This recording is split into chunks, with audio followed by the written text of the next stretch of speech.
Take 15. Hey, everybody. Happy Thursday. It is October the 20th. And this is your 2-minute thought with your boy, John Redmon. Y'all, today's topic is the heat is on. Let's jump into it. Got a question for you. Have you ever been asked by your friends to do something that you knew it was wrong?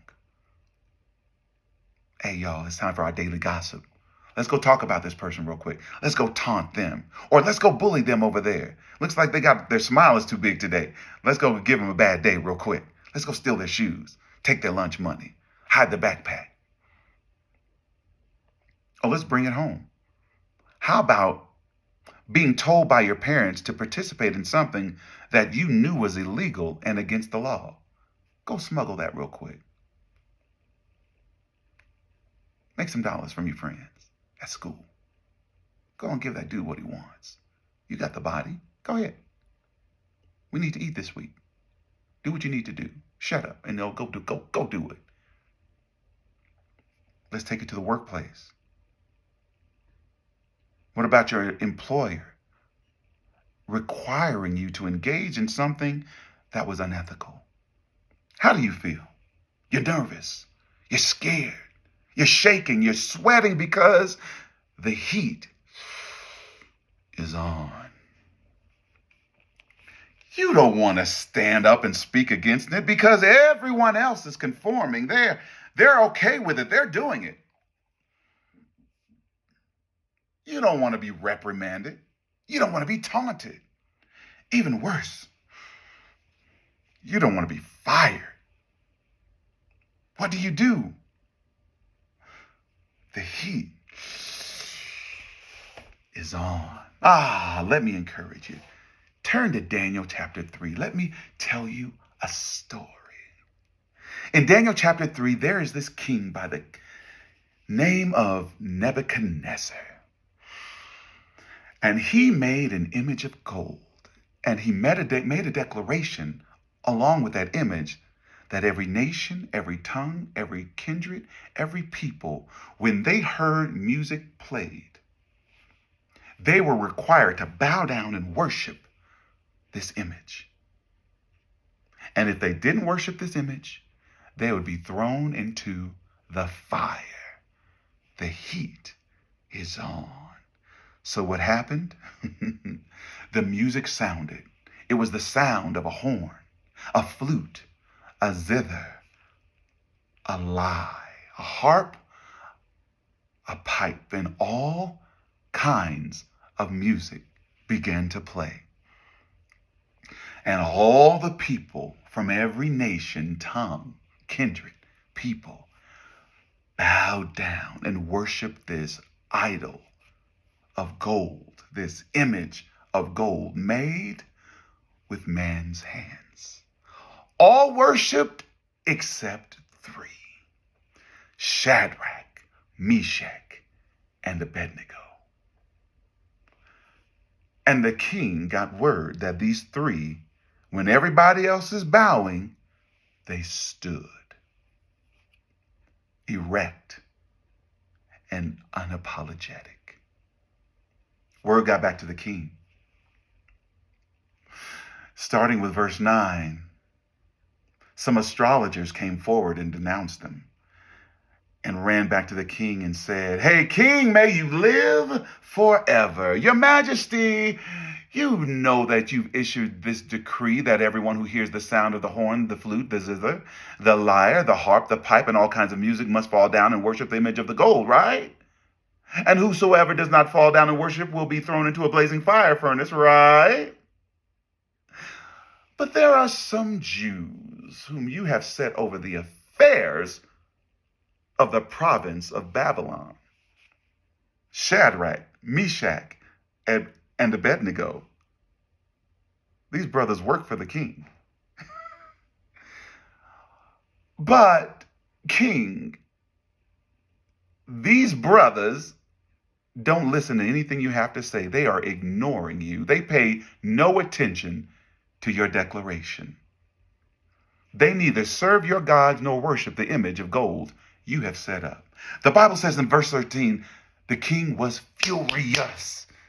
Nebuchadnezzar summoned Shadrach, Meshach, and Abednego.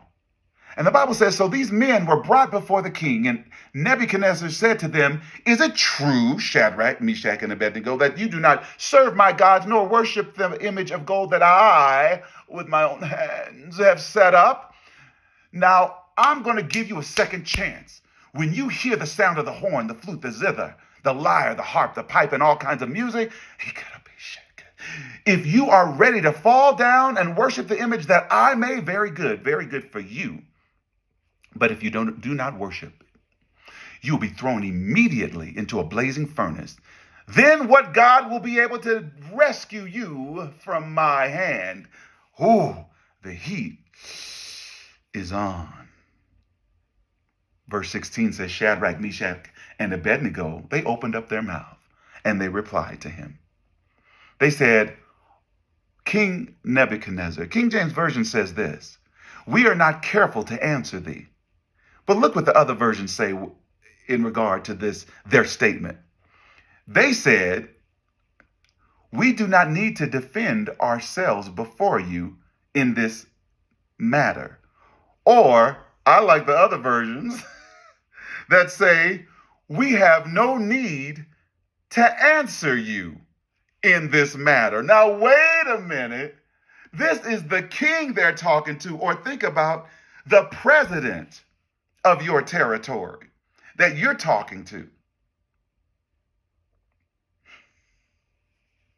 They went on and said in verse 17, guess what, king? If we are thrown into that blazing furnace, the God we serve is able to deliver us from it. Boom. And he will deliver us from your majesty's hand. 18. But even if he does not, we want you to know, your majesty, that we will not serve your gods or worship the image of God of gold that you have set up. Then the Bible says, 19, Nebuchadnezzar was furious with Shadrach, Meshach, and Abednego, and his attitude toward them changed.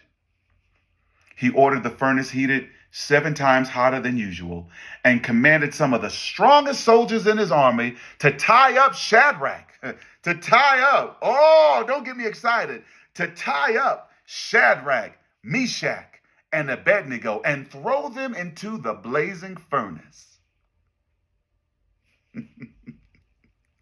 So the Bible says, so these men wearing their robes, trousers, turbans, and other clothes were bound up and thrown into the blazing furnace. But you know what I believe? I believe they didn't go in there quietly. I believe Shadrach, Meshach, and Abednego, they start having their own worship service. I could hear them singing a song that came from Proverbs 18:10. It says, the name of the Lord is a strong tower. The righteous run into it and they are safe. I can hear them singing, blessed be the name of the Lord. Hey, oh, they might have been bound, but I can see them walking and praising, and they weren't shutting up.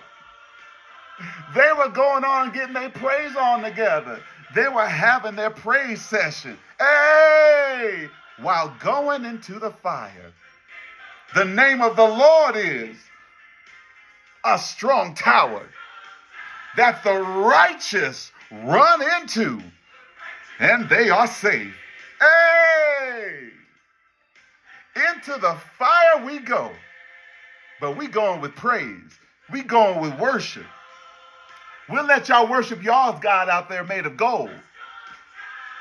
But we're going to worship the King of Kings and the Lord of Lords. Hey! Oh, but what happened? What happened? The Bible says in verse 24, The king Nebuchadnezzar leaped to his feet in amazement and asked his advisors, "Weren't there 3 men that we tied up and threw into the fire?" They replied, "Certainly, your majesty." He said, well, look, I see 4 men walking around in the fire, unbound and unharmed. But wait, the 4th one looks like the Son of God. Wait a minute. What happened? How did Jesus get into the fire? Well, look what Matthew says. Matthew chapter 18 verse 20 says, "For where 2 or 3 are gathered in my name, there am I with them." Jesus, did you forget that you were not supposed to appear into the New Testament? You done jumped out of heaven, done jumped from the future, went back in time to their present to join them in the fire because they decided that they were going to be gathered in his name, even in the fire. Hey!